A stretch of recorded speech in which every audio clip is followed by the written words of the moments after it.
Et avec nous sur ce plateau, Florent Rodeau. Bonjour Florent. Bonjour Pauline, bonjour Damien. Vous suivez pour nous l'actualité argentine. On rappelle que Javier Milei n'était pas favori. Il était arrivé second du premier tour. Victoire surprise donc de ce candidat haut en couleur. Comment est-ce qu'on en est arrivé là ? Ça dit beaucoup du désamour, de la défiance toujours plus grande des Argentins à l'égard de la classe politique traditionnelle, une classe politique qui est accusée d'avoir finalement appauvri le pays depuis 1945. C'est l'une des phrases préférées de Javier Milei. En 1945, l'Argentine était la 5e puissance mondiale. En 2023, nous sommes 55e. Alors Javier Milei, il faut le dire, il prend quelques libertés avec la réalité de 1945, mais ça correspond à une réalité depuis la Seconde Guerre mondiale.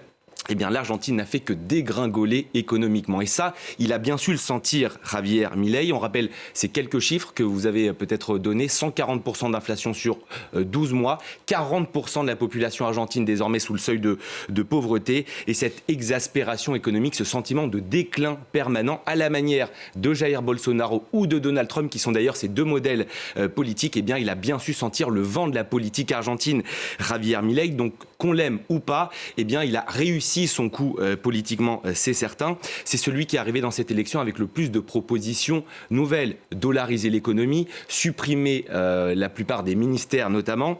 Et donc, il y a aussi ce discours ultra sécuritaire qui a plu aux Argentins. Donc, dans cette victoire, il ne faut pas voir forcément l'envie de ces électeurs de dollariser l'économie, de voir le droit à l'IVG supprimé, mais surtout l'envie de tourner une page. C'est ce que vont vous dire la plupart des électeurs qui ont voté pour lui au premier tour et surtout les électeurs de centre-droit.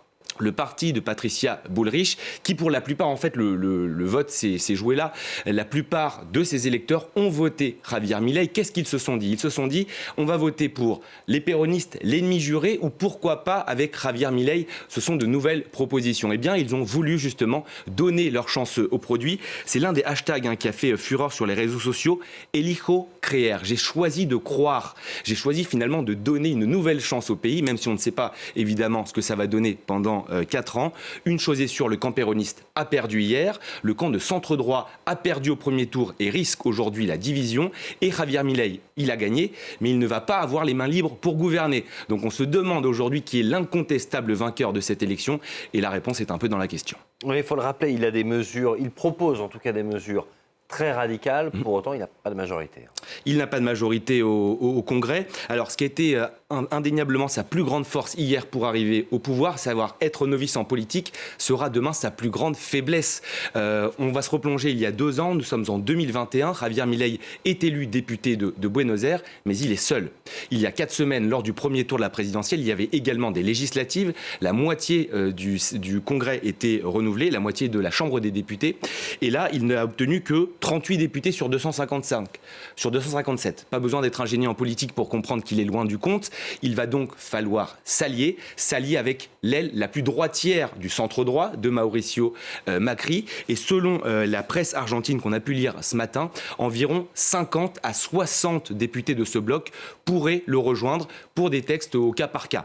Donc entre 90 et 100 députés, quand la majorité est à 129, vous comprenez bien que Javier Milei n'aura pas donc les mains libres pour gouverner à la Chambre des députés. Au Sénat, c'est encore pire, 13 sénateurs seulement sur 72, à peine un sixième. Donc voilà, toutes ces belles propositions pour lesquelles ces électeurs ont voté, eh bien, elles vont être confrontées finalement à la réelle politique. Il y a aussi, je vous parlais de ce risque de division du centre-droit, qui est divisé aujourd'hui entre la réelle politique, gouverner avec Milei, pouvoir peser sur les 4 prochaines années, et finalement l'envie de rester fidèle à ses valeurs. Je vous ai parlé donc de l'aspect, on va dire, parlementaire. Javier Milei, il va quand même pouvoir appliquer quelques mesures, notamment la suppression des ministères. Sur les 18 que compte l'Argentine aujourd'hui, 10 vont être supprimés. Ministère de la Santé, ministère des Femmes, ministère de l'Éducation nationale, qu'il appelle ministère de l'endoctrinement. Donc voilà, ça, Javier Milei, toutes ces mesures, il va pouvoir les appliquer. Ce qui est intéressant, c'est que dans 2 ans, il va y avoir le renouvellement de la moitié de la Chambre des députés, comme des midterms finalement aux États-Unis.